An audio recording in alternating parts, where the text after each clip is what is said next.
একজন মানুষ বৈধভাবে যদি অনেক বড় হতে চায়, this the best way entrepreneur হওয়া। তো আমি আশা করি যে ড্যাফোডিল একটা অনন্য এক্সাম্পল তৈরি করবে, আগামীর প্রজন্ম যেন সত্যিকারভাবে দেশকে নেতৃত্ব দেওয়ার মতো অনেস্ট এবং ডাইনামিক লিডার তারা তৈরি করবে।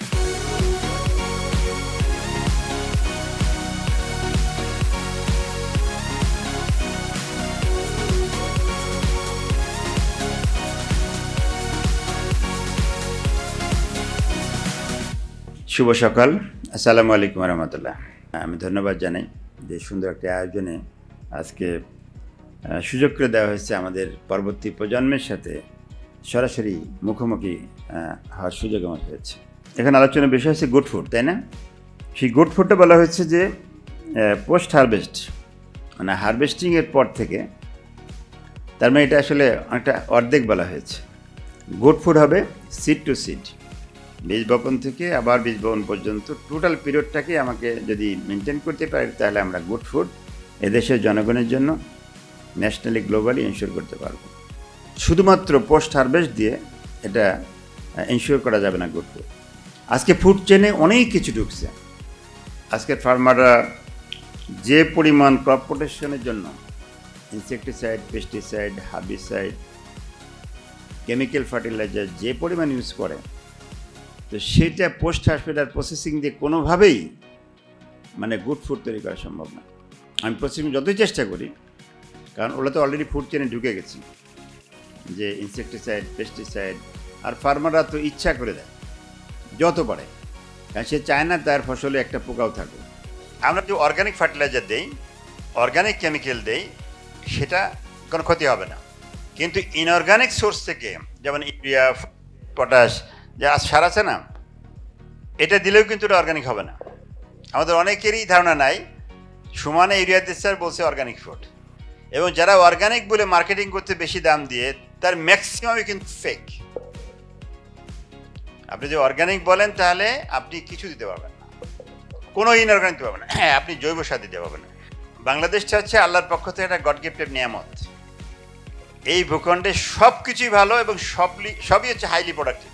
ছেলে মেয়েদের শুরু করে যত প্রাণী আছে, হ্যাঁ, এখানে প্রোডাক্টিভিটি বেশি। ইভেন ভাইরাস, ব্যাকটেরিয়ার প্রোডাকশন বেশি, কারণ হিউমিড কন্ডিশনে এগুলো বেশি হয় প্রোডাকশন। কানাডায় যেখানে টেম্পারেচার -2, ওখানে কিন্তু পোকামাকড়ও কম হয়, রোগ তো নাই, কারণ বাঁচে না তো। এই যে ফাঙ্গাস, ভাইরাস, ব্যাকটেরিয়া, ওগুলো ওখানে গ্রোই করে না। কিন্তু আমাদের এখানে আল্লাহর নিয়ামত, যে এই ভূখণ্ড এমনভাবে তৈরি করা হয়েছে, এখানে সব কিছুরই প্রোডাকশন বেশি। কিন্তু একদম ফ্রেশ, সুন্দর, চকচকে, ঝকঝকে অর্গানিক করা যাবে? I don't think so.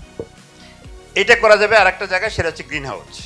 But green house তো বাংলাদেশে আমরা সবাই জানি খুব একটা নাই। এর চেয়ে সস্তা আছে নেট হাউস। নেট হাউসে কিন্তু বাংলাদেশে খুবই কম। তো নেট হাউস, গ্রিন হাউস না থাকলে প্রোডাক্ট আপনাকে দেওয়া অর্গানিক ওয়েতে ইম্পসিবল। প্রোডাকশন টেকনোলজি ছাড়া কোনোভাবেই বাংলাদেশের ভবিষ্যতের 40 কোটি মানুষকে খাবার দেওয়া সম্ভব হবে না। এই বাস্তবতা মাথায় রাখতে হবে। মডার্ন টুলস, টেকনোলজিটা দেওয়া হয়েছে, সেটা মেনটেন করলে তাহলে আমরা ওই চাষ থেকে শুরু করে হারভেস্টিং পর্যন্ত যা কিছু কষ্ট করেছে, সেই কষ্টের ফসলটা ফাইনালি পাবো। কৃষকদের মোটিভেশন দরকার, দে আর মিসগাইডেড। আর একজন সামান্য গ্রামের কৃষক, তার কিন্তু লেখাপড়া নাই, সে কিন্তু জানে না যে কোন ওষুধটা দিলে কী হয়। এদের কে শিখিয়েছে? এই আমার মতো কিছু নটোরিয়াস বিজ্ঞানীরাই কিন্তু শিখিয়েছে। এবং মজার বিষয় হলো, সে কী করে, দুইটা কেমিক্যাল, একটা হচ্ছে পাকার জন্য দেয়, আর একটা হচ্ছে না পচার জন্য। মানে একটা দিচ্ছে পাকার জন্য কার্বাইড, কমন যেটা বলতেছি, আর বিভিন্ন ক্রপে বিভিন্নটা হয়, আরটা হচ্ছে যে না পচার জন্য ফরমালিন। তাহলে দেখেন দুইটাই ডেঞ্জারাস। সেই জিনিস এখন খাওয়ানো হচ্ছে মানুষকে। আমি ধন্যবাদ জানাই ড্যাফোডিল, যে তাদের এই যে সুন্দর ক্যারিয়ার ডেভেলপমেন্টের উদ্যোগ তারা নিয়েছেন, এন্টারপ্রেনারশিপ ডেভেলপমেন্ট উদ্যোগ নিয়েছেন, আর এন্টারপ্রেনার যারা সাকসেস হয়ে তাদেরকে নিয়ে আসছেন। আমার বিশ্বাস তাদের সাকসেস স্টোরি হয়তো তাদের কাজে লাগবে। প্রত্যেকটা মানুষের টেন্ডেন্সি তারা এমপ্লয়ার হবে। প্রত্যেকটা ছাত্রই চায় যে ভবিষ্যতে সে বড় হবে। আজকে যে ছাত্রটি ডালপুরি খেয়ে চলতেছে, সে কিন্তু একসময় বড় হতে চায়। তার মাথায় আছে না, স্বপ্ন আছে না? আমি বিশ্বাস করি বর্তমান প্রজন্ম সেটা চায় না। তারা নিজেরা স্বাধীনভাবে, সৎভাবে বড় হতে চায়। স্বাধীনভাবে, সৎভাবে বড় হওয়ার রাস্তায় একটাই, সেটা হচ্ছে এন্টারপ্রেনার হতে হবে। আমি আমার গল্প বলছি, আমার জীবন থেকে যেটা শিখছি সেটা আমি বলছি। এটা সবাই জানা নাই। আমি প্রত্যন্ত গ্রাম থেকে উঠে আসছি। আমরা 8 ভাই বোন ছিলাম, পিঠাপিঠি। বাবার পক্ষে সম্ভব ছিল না সবার খরচ বের করার। আমি ক্লাস 5 থেকেই টিউশনি করাতাম। এরপরে ভাবলাম যে না, মাগুরার এই প্রত্যন্ত এলাকায় বালিদি গ্রাম থেকে আমি বড় হতে পারবো না। গেলাম পাবনাতে ভর্তি হওয়ার জন্য। প্রথম ভর্তি ছিলাম পাবনা ক্যাডেটে। দেখলাম ক্যাডেটে তো আমার পক্ষে আমার টাকা পাবো কই, পয়সা পাবো কই। তো আমি তো টিউশন করতে পারবো না, কারণ পাবনা শহর থেকে বিচ্ছিন্ন। তখন বাদ দিয়ে পাবনা এডওয়ার্ডে ভর্তি হলাম। ফার্স্ট ইয়ারে পড়ে সেকেন্ড ইয়ারের ছাত্র পড়াতাম, ইন্টারমিডিয়েট সেকেন্ড ইয়ারের ছাত্র পড়াতাম। 1000 টাকা দিত। আর এক বাড়িতে লজিং না, ওটা হলো পেইং গেস্ট বলতো আর কি। ওটা একটা নতুন শব্দ ওই সময় শিখছিলাম। মানে ওনার বাসায় রাখবে, থাকা খাওয়া দিবে, শর্ত হচ্ছে আমাকে ওনার একটা বাচ্চাকে পড়াতে, ইয়ের মতো না, অথবা আমাকে টাকা পে করতে হবে। তো এভাবে করে একটা লজিং, ওই বাসায় থাকতাম, পে করতাম।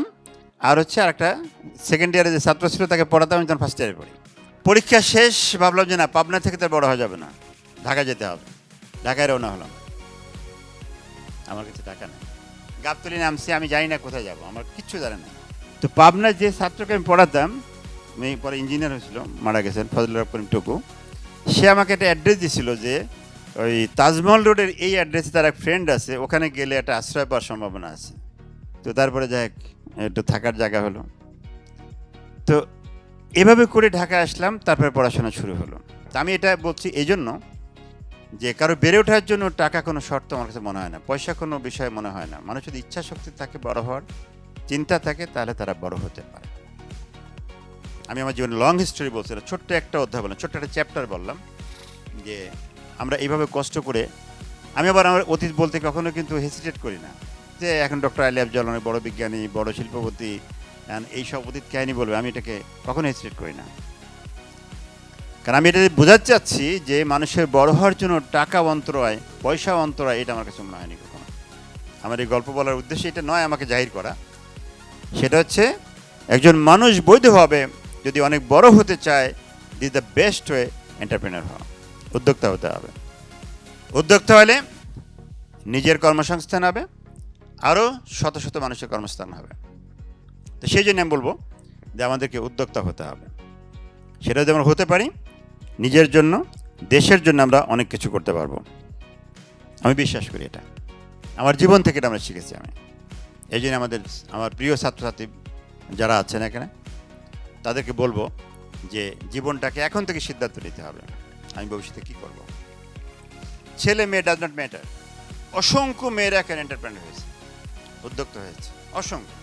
তা আমি আশা করি যে ড্যাফোডিল একটা অনন্য এক্সাম্পল তৈরি করবে যে আগামীর প্রজন্ম যেন সত্যিকারভাবে দেশকে নেতৃত্ব দেওয়ার মতো অনেস্ট এবং ডাইনামিক লিডার তারা তৈরি করবে, তারা প্যাট্রিয়টিক লিডার তৈরি করবে, সত্যিকারভাবে এন্টারপ্রেনার তারা তৈরি করবে।